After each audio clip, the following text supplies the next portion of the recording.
Elizabeth Sperry is suing her ex-husband's girlfriend, Wendy Shively, for having her falsely arrested for stalking.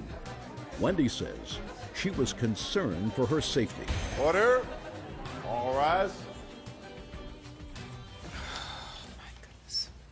Yeah, this is case number 234 on the calendar in the matter of Sperry versus Shively. Parties been sworn in. You may be seated. Sir, have a seat. Miss Sperry, the defendant is your former husband's current girlfriend. That's correct. This is the former husband. That's also correct. How long were you married? 10 years. You have 3 children. Correct.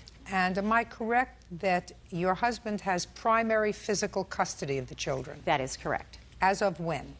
Actually, from the time we separated, because of the fact I left the marriage. 4 years. And you see the children how often? Every Monday and Tuesday after school, every other weekend. How far do you live from your former husband? 54 miles. And who do you live with? I live with my husband. And you've been married for how long? 9 months now. Your claim is that Miss Shively had you falsely arrested for stalking. That is correct, yes. And you want to be compensated. And Miss Shively says that she feared for her safety because of your behavior, and she had every right to have you arrested. So I'm coming to you, Miss Shively. Tell me what caused you to file the complaint, and I would like to read the complaint and see the police report that was generated by you. There's some other documents.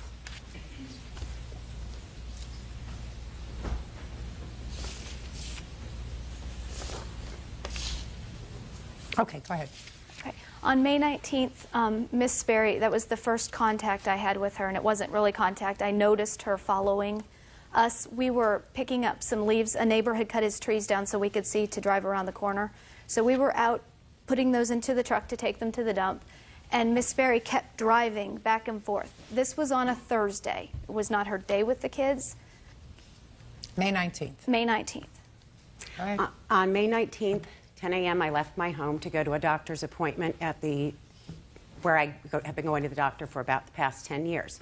I arrived at 10 minutes after 11, saw the doctor, got the prescription filled, drove down 2 main roads in the neighborhood to go to the back side of it, where it's a large neighborhood, but it's got very main roads that people use all the time.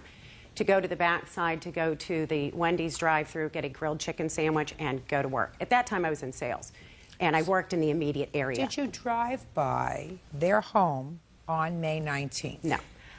Yes, you did. When I got to the back of the neighborhood at a traffic light, I noticed a burgundy van in front of me. It's windowless. And I looked, and he's got plates that say on them. I thought, oh, crap, I'm right behind Jeff.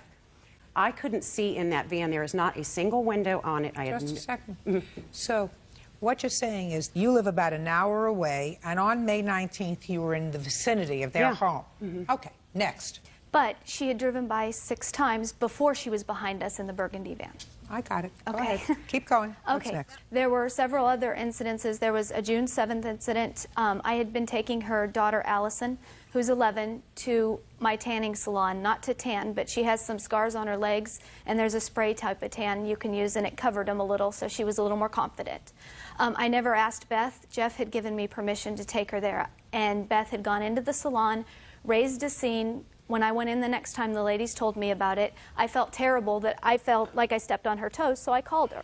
And I said, listen, we need to talk. I didn't mean to do anything against you. I was just trying to help Allison, and is there a way we can do this together? And we met in a parking lot.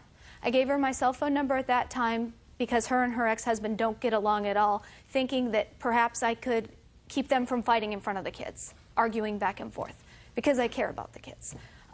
It started out, she would call asking for little things like to help with the kids, and that was fine, but then it turned into Bass Jeff sessions. How bad he is, how he's going to beat me in 2 years, how he's charming at first, but he beats women, and I didn't want to listen to that anymore. And I told her to stop contacting me. There became an incident. Okay. Now let's go back to the incidents at the tanning salon. What happened at the tanning salon? On the weekend prior to June 7th, my daughter happened to mention that she had gone to the tanning salon with Wendy, and I said, oh, and I knew she was self-conscious of the scars. I understood completely. But I didn't really know who signed the paper, and in my mind, I didn't mind that she went. It wasn't a problem, so I did go by the tanning salon. I said, why? Just to see who signed the paper. I was just curious. It did have her signature, and I said, you know, she's really not her parent or guardian. She really shouldn't have signed that. So I signed one. I filled out consent forms for both of my daughters. I didn't object. I thought it was very nice that their father had met somebody finally after 3.5 years, and the girls spoke very nicely about Ms. Shively. I was thrilled that, you know, they had somebody to enjoy their time with as well. Well, that's very nice, but then I don't understand why you were curious to see who had signed the consent form. Because... Then I don't understand why you were curious enough to make a trip to the tanning salon to see who had signed the consent form, if it was a good thing. If their father has primary physical custody of the children, so certainly he can consent. Oh, certainly. And he can delegate someone else to consent. So I don't see, despite the fact that what you're saying now is all peaches and cream and all light and fluff, why you would go to the tanning salon and say, no, I'm going to sign a consent form. I just, as a parent, just offered it because, again, I didn't want it to come back. But at the same time, I did. It was stupid. Yeah, it was. And again, I was only, you know, I was on my way to pick up my children. You were tweaked. You were tweaked and peaked. Judge Judy continues in a moment. She's had the same boyfriend even while she was still living in my house. That's kind of what happened here. You know, basically, Wendy is the best thing that ever happened to me and my daughters, and I just think she's jealous. Real cases, real people. Judge Judy. Elizabeth Sperry says her ex-husband's girlfriend, Wendy Shively, had her falsely arrested for stalking.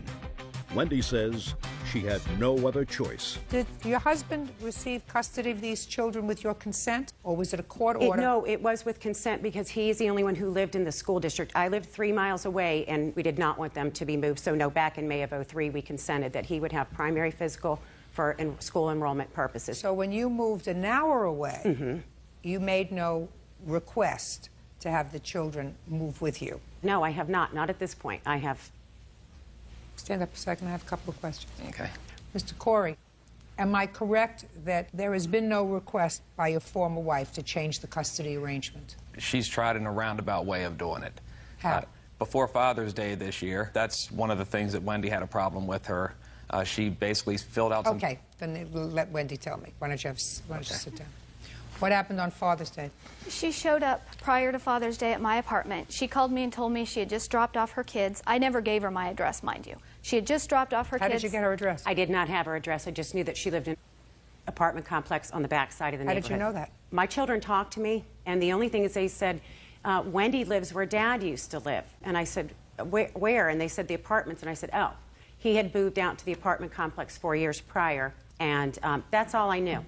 When she called and said she was coming over to bring something, I said, okay, I'll meet you. I didn't want her in my apartment because I was there by myself. So I asked her to meet me in front of the leasing office, well-lit public place. She supposedly had some document that changed the whole custody agreement between the two of them to a 50-50 arrangement. But she didn't give me that document. That's what she was bringing for me to take to Jeff to try to convince him to sign. Do you have a copy of that document? She does. I have it here. This is the actual printed copy, and I wasn't trying to change anything. The only thing I was interested in doing was starting the weekend of Father's Day, which happened to fall on my weekend. He could actually have the children that weekend, and we would alternate from there. What's the support order in this case? A child support order from May 2003. That's never been... In what amount? $473 a month. Are you paying that? It's not for me to pay, it's for him to pay me. Back when we separated, when we had 50-50, he made 3 times the money I made. So for a year and a half, when we Here, just a second. I'm talking about right now. Right now, there is no order in place for me to pay him. Since I have the children half of the week, and then on the weekends... You don't have the children half the week. You don't have the children half the week. I carry their health insurance, and again, he makes 3 times the money I make. So I don't care. There has not been a change with regard to that. Well, there should be, sir. I know there should. Okay. Well, what is the September 2000, October 2004 order with regard to visitation? I have those. Well, I want to see it because that's what the court's affirming. Yeah, we basically went to court 5 times. I want to see the last order. Do you have it, sir? No, I don't, but I think I could shed some light on this for you. Please, stand up, because that's what I want to see.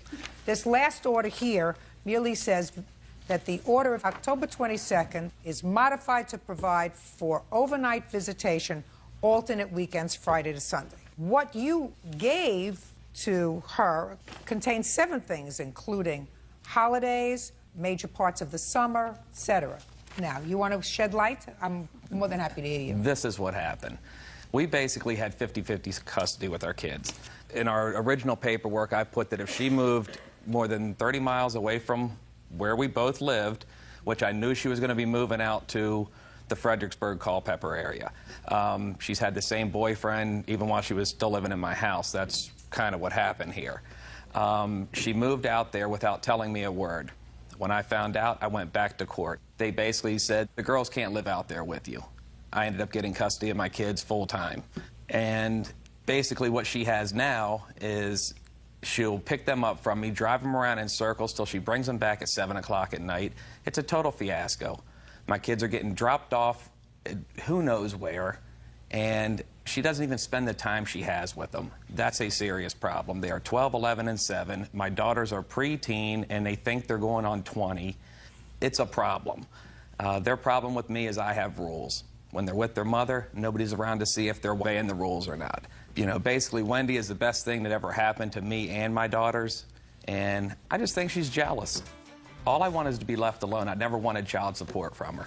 Okay, and well, you can't be left alone, sir, because you picked this lady to be the mother of your children. I understand that. And she's going to be the mother of your children forever. But should I be penalized for being stupid at 24?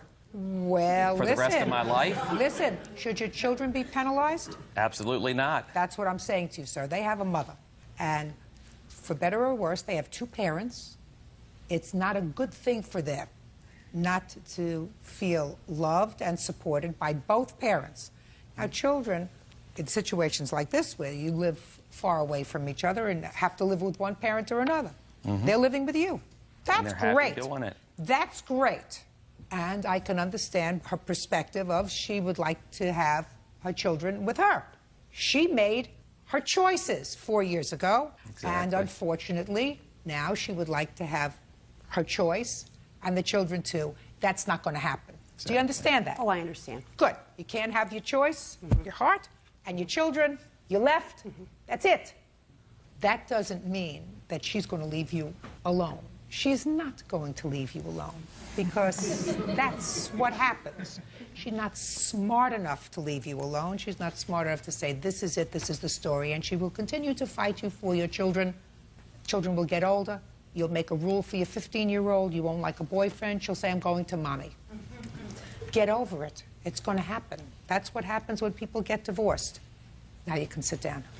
Now, tell me the rest of the stalking, madam, so that I can make a judgment with regard to this case. Okay. And move on. The following at the tanning salon, the following me in the car, there were, all the instances are listed there. I don't remember them all now.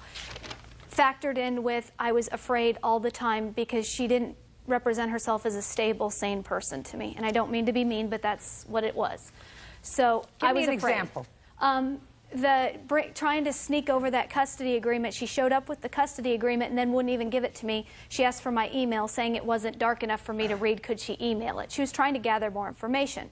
I handed her over my email address, though, thinking, great, it'll stop the phone calls, and she won't be bashing her husband. She'll be sending me email.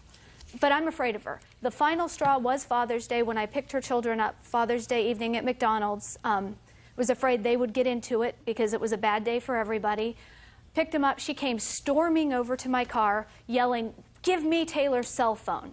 His daughter had a cell phone, which her father took away because she was using it to deceive and lie to him. He gave Beth plenty of warning that he would take it away if he ever saw it again. She told her to sneak it in the house in her backpack and keep it on vibrate so her dad didn't know. So she was storming over at me, got right in my face. I rolled up my window and drove away, but I was very afraid of her at that time, and that's what precipitated the police report. Anything else you want to tell me?